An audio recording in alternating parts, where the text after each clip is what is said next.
성경 사도행전 11장 19절에서 26절까지 말씀입니다.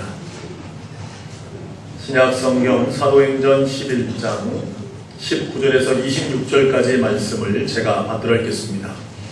그때 스데바데일로 일어난 혼란으로 말미암아 흩어진 자들이 베니게와 구브로와 안디옥까지 이르러 유대인에게만 말씀을 전하는데 그 중에 구브로와 구레네 몇 사람이 안디옥에 이르러 헬라인에게도 말하여 주 예수를 전파하니 주의 손이 그들과 함께 하심에 수많은 사람들이 믿고 주께 돌아오더라. 예루살렘 교회가 이 사람들의 소문을 듣고 바나바를 안디옥까지 보내니 그가 이르러 하나님의 은혜를 보고 기뻐하여 모든 사람에게 굳건한 마음으로 주와 함께 머물러 있으라 권하니 바나바는 착한 사람이요 성령과 믿음이 충만한 사람이라 이에 큰 무리가 주께 더하여 지더라. 바나바가 사울을 찾으러 다소에 가서 만남에 안디옥에 데리고 와서 둘이 교회에 1년간 모여있어 큰 무리를 가르쳤고 제자들이 안디옥에서 비로소 그리스도인이라 일컬음을 받게 되었더라. 아멘. 기도하겠습니다.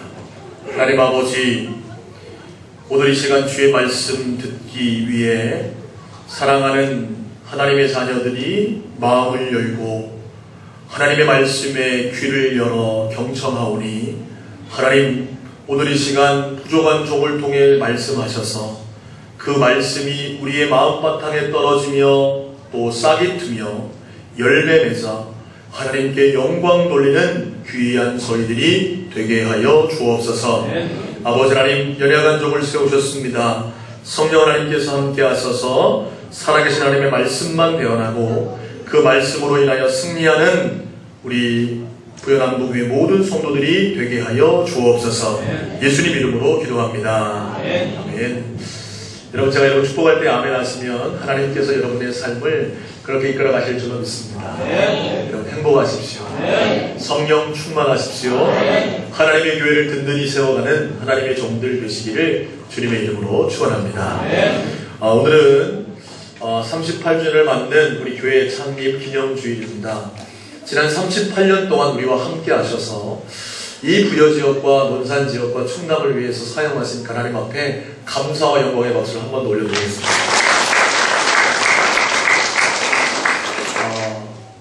40의 나이를 우리는 불호이라고 합니다. 무슨 뜻이냐면 이제 40 정도 되면 모든 세계관이나 가치관이 정확하게 서서 어떠한 유혹이 와도 미혹되지 않는 상태. 이제 40 정도 나이가 되면요, 절대로 세상의 유혹이나 세상의 미혹들에 흔들리지 않는 자가 된다. 그래서 불혹이라고 그러죠. 우리 교회도 이제 38주년, 이제 2년만 있으면 40주년이 됩니다. 소원하기는요, 우리 교회가 이제 40주년을 앞에 두고 있는데 어떠한 세상의 유혹과 세상의 미혹들이 우리에게 온다 할지라도 하나님의 말씀에 굳건히 서서 흔들리지 않고 사명을 감당하는 하나님의 교회가 되기를 간절히 소원합니다. 더 큰 일들을 감당해야 한다는 거죠. 사실요, 여러분, 교회는요 자꾸 성숙해야 합니다. 그리고 교회는 하나님의 뜻에 맞는 교회가 되어져야 하죠.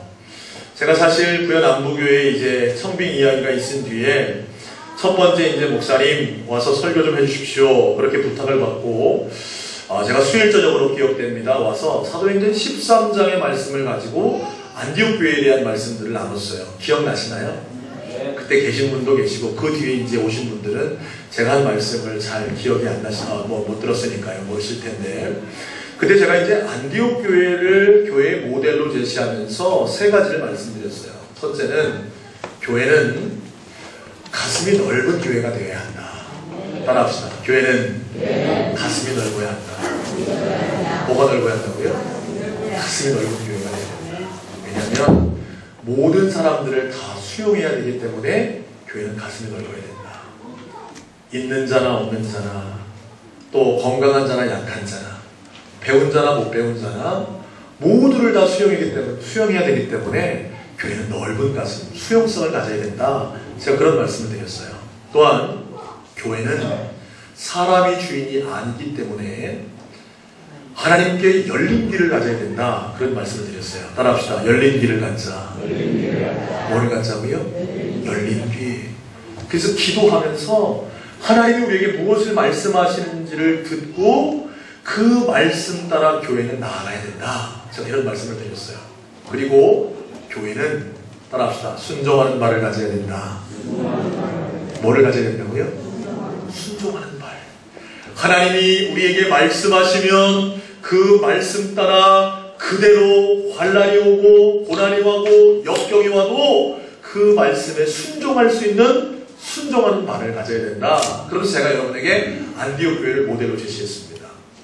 오늘 이제 38주년을 맞는 이 기념주일에 또한 여러분에게 제가 정말로 꿈꾸고 있는 또 하나님 앞에 비전으로 받은 그 안디옥 교회의 모습을 여러분과 함께 나누면서 우리 교회가 어떤 교회가 되어야 하는가, 하나님 이런 교회가 되게 하옵소서 하는 마음으로 오늘 본문을 중심으로 여러분과 함께 말씀을 나누기를 원합니다. 안디옥은요, 지금의 터키 남부에 있는 도시입니다. 초대교회 당시에요, 안디옥은 로마 제국 내에서 로마 그리고 알렉산드리아 다음으로 세 번째로 큰 도시였습니다. 그런 대도시에 안디옥 교회가 세워졌습니다. 그래서 안디옥 교회가 탄생하게 됐는데, 이 안디옥 교회는 모교인 예루살렘 교회와 함께 정말 건강하게 성장한 교회가 되었습니다. 또한 이 안디옥 교회는 어쩌면 모교인 예루살렘 교회보다 더 유명한 교회, 또 더 성숙한 교회, 안디옥 교회야말로 어떻게 보면 더 하나님 앞에 바르게 쓰임받은 교회가 되었다는 거죠. 소원하기는요, 오늘 예배하는 저와 여러분과 우리 교회가 안디옥 교회의 모습을 본받음으로 말미암아 부여에만 188개의 교회가 있고 한국교회에 수많은 교회들이 있는데 그 교회들 가운데에 하나님께 칭찬받으며 모델이 될 수 있는 교회가 되기를 간절히 소원합니다. 그렇다면요, 이 안디옥 교회는 어떤 교회였습니까? 첫 번째로요, 따라합시다. 환난을 이기고 성장한 교회. 안디옥 교회는 어떤 교회라고요? 환난을 이기고 성장한 교회가 안디옥 교회였어요.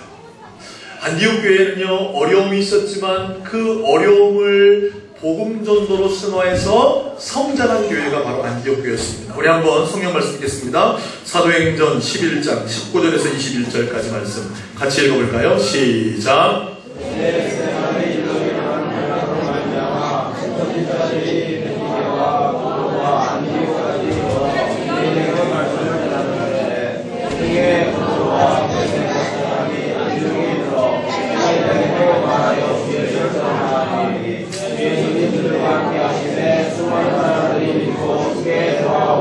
아멘. 자, 오늘 말씀을 보니까 스데반의 환난으로 많은 사람들이 어떻게 합니까? 흩어졌다고 했어요. 여러분, 이 예루살렘 교회가 부흥하면서 수많은 사람들이 예루살렘 교회에 모이기 시작했습니다.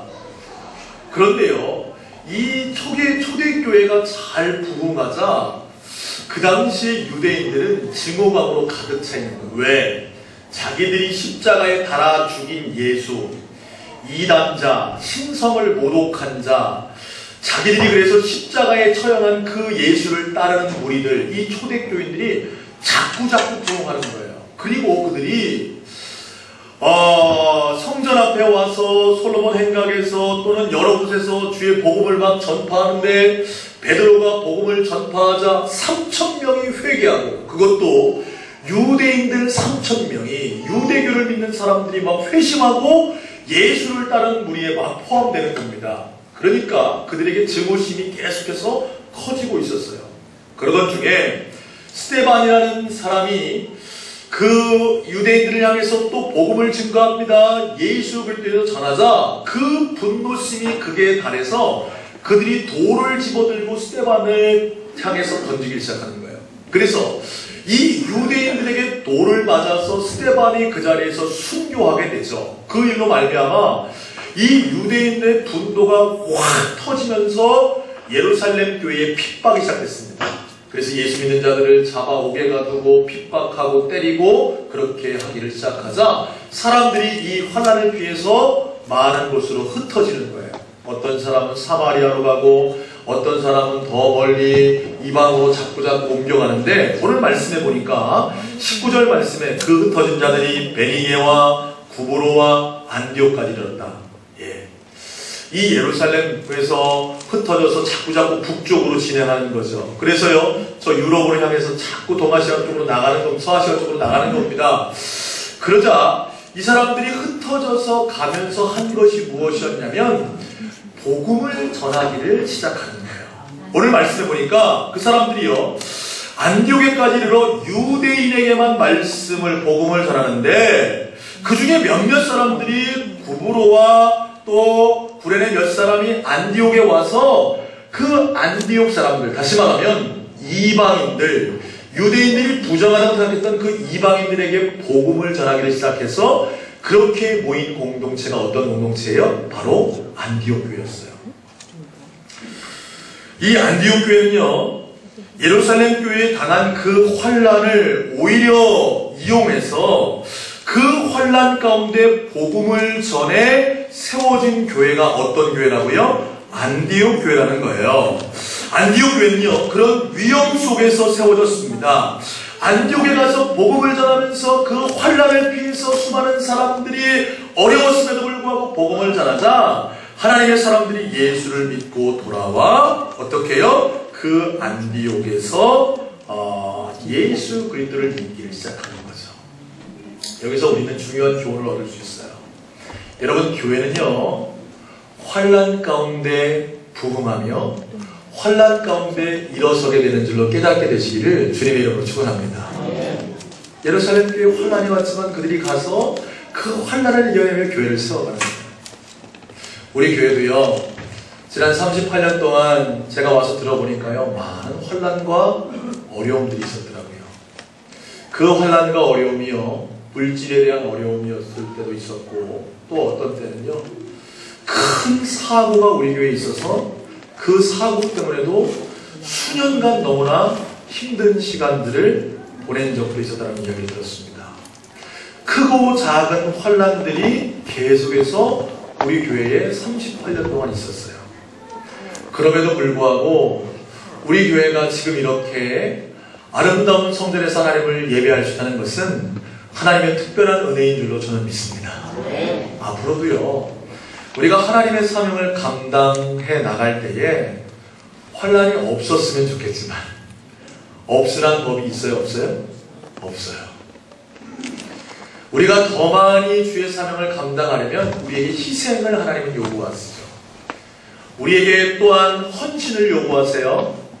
더 많은 물질들이 하나님의 복음을 위해 우리를 통해서 쓰여져야 되며, 여러분의 노력과 여러분의 헌신들이 하나님의 교회를 세워가기 위해 필요로 하고 있다는 거예요. 그럼에도 불구하고 여러분, 여러 가지 어려움 가운데도 더욱더 이 환란을 이용해서 하나님의 교회를 든든히 세워갈 수 있는 하나님의 종들 되시기를 주님의 이름으로 축원합니다. 그것이 중요한 거예요. 많은 사람들은요, 환란을 만나면 좌절하고 넘어집니다. 많은 교회들은 어려움을 당하면 교회의 사역들을 축소해 갑니다. 많은 교회들은 교회가 힘들어지면 하나님의 비전과 하나님의 꿈에 대해서 더 선포하고 나아가는 것이 아니라 자꾸 움츠러들어요. 그러나 우리 교회는 어려우면 어려울수록 더 많이 하나님 나라를 위해서 심을 수 있는 교회가 되기를 소원합니다. 제가 언제 한번 신방을 하는데 우리 권사님 한 분이 그러시는 거예요. 목사님, 우리 교회 지난 1년 동안 참 하나님의 은혜로 많은 것들을 했어요. 그런 얘기를 하시는 거예요. 그러면서 무슨 얘기를 하냐면요, 참 우리 교회가 그전에 지역사회를 좀 섬겼으면 좋겠는데 잘 못 섬겼는데, 목사님, 우리 교회가 그래도 침술봉사로 어른들도 섬기고, 그래도 이렇게 식사라도 함께 대접하면서 이렇게 감당을 하면 또 하고, 또 반찬 나눔 사역을 통해서 편부가정, 또 장애우 가정들, 장애인 가정들을 돕기도 하고, 이렇게 도우면서 참 많은 일을 했다. 그런 얘기를 하는 거예요. 또 교회가 어려운 줄만 알았는데 돌아보니까요, 참 많은 것이 우리 교회에 바뀌었어요. 많은 일들이 있었어요. 그런 얘기를 하시는 거예요. 여러분 어떠신가요? 많이 좀 바뀌었나요? 네. 하나님께서요, 우리가 비전을 향해 나아가려고 하면 아무리 어렵고 힘들어도 하나님이 우리에게 그것을 할 수 있는 것들을 부어주시는 줄로 믿으시기를 주님의 이름으로 축복합니다. 그러니까 여러분, 이런 교회가 됐으면 좋겠어요. 어려울 수 있어요. 힘들 수 있어요. 그러나 어렵다고 주저앉아 있는 교회가 아니라 어려워도 하나님을 위해 나아감으로 하나님의 채우심을 경험하는 교회가 되기를 주님의 이름으로 축복합니다. 두 번째로요, 이 안디옥 교회는 어떤 교회냐면요, 따라합시다. 훈련받은 사람들이 세워진 교회. 어떤 사람들이 세워진 교회라고요? 예, 훈련받은 사람들이 세워진 교회였습니다. 우리 본문 26절의 말씀을 다 함께 읽겠습니다. 시작. 만남에 안디옥에 데리고 와서 둘이 교회에 1년간 모여 있어 큰 무리가 가르쳤고 제자들이 안디옥에서 비로소 그리스도인이라 일컬음을 받게 되었더라. 아멘. 여러분, 이 안디옥 교회가 새롭게 세워지고 예루살렘 교회에서 한 일이 있습니다. 그게 뭐냐면 자꾸 교회에 사람들이 늘어나니까 야, 이 교회를 잘 훈련하기 위해서 바나바를 파송해야 되겠다. 누구를 파송한다고요? 바나바. 예, 원래 이 사람의 이름은요, 요셉이었습니다. 이 사람의 별명이 바나바였죠. 여러분, 바나나가 아니고 바나바예요. 이 바나바를 파송했는데 그 바나바는 착한 사람이고 성령이 충만한 사람이었습니다. 그래가지고요, 가가지고 너희가 주의 말씀 안에 잘 머물러 있어라, 이렇게 권면하는 거예요. 쉽게 말하면 신앙생활 제대로 하십시오. 하나님의 말씀 따라 신앙생활 해야 됩니다. 그냥 형식적으로 믿음 생활하는 것이 아니라 하나님은 지금도 살아계셨고 하나님은 지금도 역사하시는 분인데 그 하나님을 사랑하고 그 하나님을 경외하며 그 하나님의 사람으로 온전히 쓰십시오. 그러니까 이 사람들이요, 그 말씀을 좋게 여겨서 하나님의 말씀에 가르침대로 살아가는 거예요. 예전에는 세상의 지혜서 이방신들을 섬기던 자들이요, 이방신을 끊어버리는 거예요. 우상을 끊어버리고 하나님만 예배하고 하나님을 경배하기를 시작하는 거예요. 과거에는요, 타락해서 음행 가운데 거하며 정욕 가운데 거하고 세상에서 방탕하는 자들이 하나님을 알게 되며 예수님을 알게 되면서 그 모든 것들을 끊어버리고 하나님의 말씀 안에 거하기를 시작하는 거예요. 할렐루야. 소원하기는요, 우리 교회 성도들 가운데 그런 역사가 있게 되기를 주님의 이름으로 축원합니다. 여러분, 예수 믿으면요, 따라합시다. 달라져야 된다. 변화되어야 된다. 할렐루야. 여러분, 예수 믿고 달라진 것이 무엇입니까? 여러분, 예수 믿고 변화되는 것이 무엇입니까? 여러분, 신앙생활하고 있는데 지금 여러분의 삶에서 여러분의 모습 가운데 내가 하나님의 사람으로서 달라진 게 뭐예요? 그 한 가지가 없다면 여러분은 지금 신앙생활을 잘못하고 있는 거예요. 여러분이 세상 가운데 붙잡고 있던 것들, 그것들을 끊어버릴 수 있는 은혜가 있게 되기를 주님의 이름으로 축원합니다. 주의 말씀 안에 살아가십시오. 주의 말씀 따라 살아가십시오. 바나바가 권면하니까요, 성도들이 하나님의 말씀 따라 살아가는 거예요. 세상의 좋은 것들을 끊어버리고 주의 말씀 따라 살아가기 시작하죠. 또한요, 이 바나바가 그렇게 하는데 자기 혼자 감당하기 힘들자 다소로 사람을 보내서 사울을 데려옵니다. 바울을 데려다가 함께 1년 동안 이 안디옥 교회에서 가르치기를 막 시작하는 거예요. 주의 말씀을 가르치고 성경을 가르치고 예수님에 대해서 가르치고 가르치다 보니까 자꾸자꾸 그 믿음의 사람들, 훈련받은 사람들이 많아졌다 적어졌다? 많아졌다.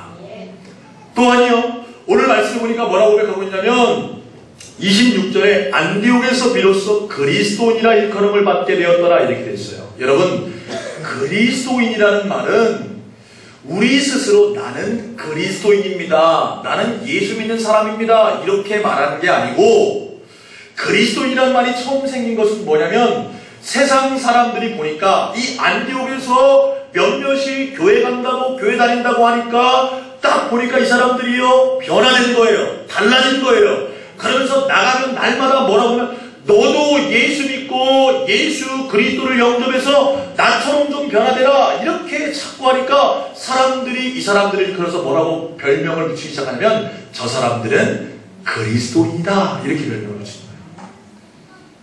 여러분, 여러분이 많은 사람들 앞에서요, 나는 그리스도인이라고 말하는 것 중요합니다. 여러분, 그렇게 시인하시나요? 네. 대답 안 하시는 분도 있어요. 밖에 나가면 내가 예수 믿는 사람 아닌 척, 목사님이 식사기도를 좀 하라고 그랬는데 아이고, 식사기도 하려니까 내가 모임 자리에서 참 쑥스러운 거예요. 그래서 눈은 반쯤 감고 기도하는 것도 아니고 안 하는 것도 아니고 우리가 많은 사람 앞에서 나는 예수 믿는 사람입니다. 한번 따라해봅시다. 나는 신앙인입니다. 나는 예수 믿는 사람입니다. 선포하는 게 중요하죠. 그런데 더 중요한 것은 뭐냐면요, 다른 사람들이 여러분을 향해서 저 사람은 진짜 예수 믿는 사람이야, 할렐루야, 그렇게 인정받는 게 중요한 거예요. 네. 여러분, 안디옥 교회는요 어떤 교회였냐면 자꾸 이런 사람들이 많아지는 교회였다는 거죠. 제가 기도하면서 소원하기는요, 우리 교회에 오늘보다 내일 변화된 사람들이 많아지길 소원합니다. 지금 우리의 모습은 별로 중요치 않아요. 오늘 내 신앙은 별로 중요치 않습니다. 그러나 내일 내 신앙이 오늘보다 달라질 수 있다면, 오늘 내가 세상 사람들이 너 예수 그딴 식으로 믿으려면 믿지 말아라 이런 얘기 들을지 모르겠습니다. 그런데 내일 그 사람이, 나에게 그렇게 말했던 사람이, 야, 너 달라졌어. 야, 네가 예수 믿는 거 보니까 나도 예수 믿고 싶어. 이렇게 일컬어 받을 수 있는 사람들이 더 많아지는 교회가 되기를 간절히 소원합니다. 안디옥 교회가 어떤 교회였다고요? 이렇게 훈련받은 사람이 많았던 교회가 안디옥 교회라는 거예요. 마지막 세 번째로요, 이 안디옥 교회는요, 따라합시다. 구제와 선교를 하는 교회. 할렐루야.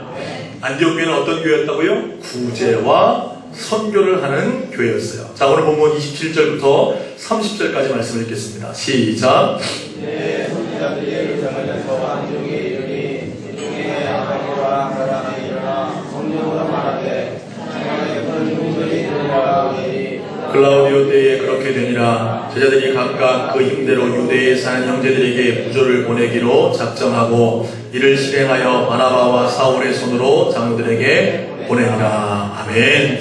거기 말씀해 보니까 뭐라고 되어 있습니까? 여러분, 예루살렘에 큰 흉년이 들었습니다. 그때에 이 안디옥 교회 성도들이 이 예루살렘을 돕기 위해서 이들이요, 각자 자신들이 다 힘껏 모아서 그들을 돕기 위해 부조금을 보내는 거예요. 여러분, 안디옥 교회는요, 이제 세워진 지 얼마 되지 않은 교회였습니다. 그럼에도 불구하고 어떻게 해요? 같은 형제의 교회가 어려움을 당하자 어떻게 그 교회를 위해 돕는 교회가 바로 안디옥 교회라는 거예요. 또한요, 여러분, 사도행전 13장에 가면 어떤 일이 있냐면, 이 안디옥 교회가 금식하면서 기도할 때에 성령께서 안디옥 교회에 무엇을 말씀하냐면 이런 말씀을 하는 거예요. 바나바와 사울을 따로 세워서 내가 시키는 일을 위해서 그들을 파송해라. 다시 말하면 선교를 위해서 이 바나바와 바울을 선교사로 보내라고 성령께서 말씀하자, 이 안디옥 교회가 자기 교회 안에만 머물러 있는 것이 아니라 선교를 위해 그 당시에 지도자였던 바나바와 바울을 선교사로 파송하게 됩니다. 그러니까 이 안디옥 교회는 어떤 교회냐면 구제와 선교하는 일에 앞장선 교회가 바로 안디옥 교회였다는 거예요. 소원하기는요, 저는 우리 교회가 구제하는 교회가 되기를 간절히 소원해요. 사실 많은 지식인들이 그런 얘기해요. 한국 교회가 무능한 거 아니냐, 너무 사회에 대해서 무관심한 거 아니냐, 사회 여러 이슈에 대해서 너무 침묵하는 거 아니냐, 목회자들이 너무 사회에 대해서 모르는 거 아니냐, 이런 얘기를 해요. 근데요, 목회자들은요 고민이 많아요. 사회 문제에 대해서요 성경이 말하고 있는 것들을 이야기하고 싶어요. 그런데 이 이야기하는 것들을요 회중들은 어떻게 받아들이냐면 성경의 말씀 그대로 받는 것이 아니라요 정치 색깔로 받아들여요. 모든 것을요 보수와 진보의 차원에서 그것을 들어요. 그래서 목사님이 사회에 대해서 무슨 얘기만 하면 뭐라고 그러냐면, 야, 우리 목사님 보수야, 보수. 그리고 또 어떤 얘기를 하면, 아, 우리 목사님 진보야, 진보. 그렇게 갈라고 양분해버려요. 그러니까 목회자는 항상 고민해요. 사회 문제들과 사회 어려움들과 여러 가지에 대해서 설교하고 싶은 마음도 있음에도 불구하고 함부로 말을 못하겠어요. 왜? 너무 두 양론으로 목회자를 폄하하는 경우들이 많이 있기 때문에 그렇죠. 그럼에도 불구하고 제 안에 있는 마음은 어떤 마음이냐면, 우리가 이 사회에 대한 긍휼의 마음을 가져야 한다는 겁니다. 소원하게는 우리 교회가요 사회에 대해서 이러쿵 저러쿵 말하는 교회가 아니라 삶으로 예수의 사랑을 보여줄 수 있는 교회가 되기를 저는 소원해요. 하나님, 우리 교회가 이런 교회 되게 하옵소서. 세상에 대해서 판단하고 정죄하고 세상에 대해서 불평하고 원망하고 비판하는 교회가 아니라 그 누구라도 품을 수 있는 교회. 그래서 우리의 필요를 세상이 원한다면 우리가 물질을 드리고 힘을 드리고 마음을 들여 이 땅을 구제할 수 있는 교회가 되게 하여 주옵소서. 할렐루야. 사랑하는 여러분, 우리 교회가 부여를 책임졌으면 좋겠어요. 사실 이 설교를요, 다른 교회에서 들으면 비웃을지 모르겠어요. 왜냐하면 부여 남부교회는 부여에서 그렇게 주목받는 교회가 그렇죠. 네. 그렇게 재력도 풍부한 교회도 아니고요, 인력이 풍부한 교회도 아니고요, 뭐 부여에서요 뛰어난 인물들이 많은 교회도 아니에요. 물론 이 가운데 뛰어난 분들도 계시죠. 그럼에도 불구하고 하나님이 우리 교회를 들어쓰시면 부여 지역뿐만 아니라 민족과 세계 열방을 위해 큰 일을 감당하는 교회가 될 줄로 저는 믿습니다. 누가 하시는 거예요? 하나님이 하시는 거예요. 여러분, 그래서 우리는요, 우리 인간적 계산을 좀 내려놓고 하나님께 맡길 필요가 있다는 거죠.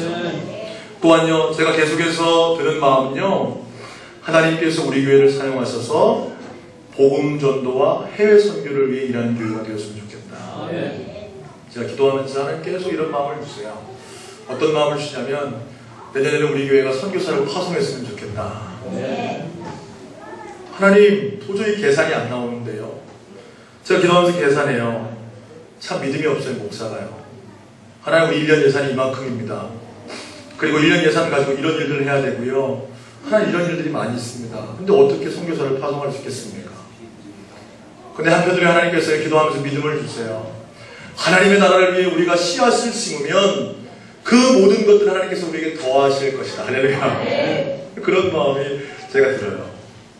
앞으로 우리 교회가요, 선교사를 파송하고 해외 지교회를 세우고 또한 그 수많은 잃어버린 영혼들을 위해 사역을 감당하는 이런 교회가 되기를 저는 간절히 소원합니다. 사랑하는 여러분, 안디옥 교회가 그런 교회였어요. 여러분, 우리 교회에 어떤 교회가 됐으면 좋겠습니까? 여러분은요, 한번 기도했으면 좋겠어요. 여러분, 안디옥 교회는요, 환난을 이기고 세워진 교회예요. 또한 그 환난 가운데 훈련되고 무장되어 변화된 사람들이 많아지는 교회가 안디옥 교회였으며, 그 어려움 가운데도 세상을 구제하고 선교사를 파송해서 하나님의 교회를 세우는 교회가 안디옥 교회였습니다. 소원하기는 부여 남부교회가 이런 교회에서 하나님께 칭찬받고 인정받는 하나님의 교회가 되기를 주님의 이름으로 축복합니다.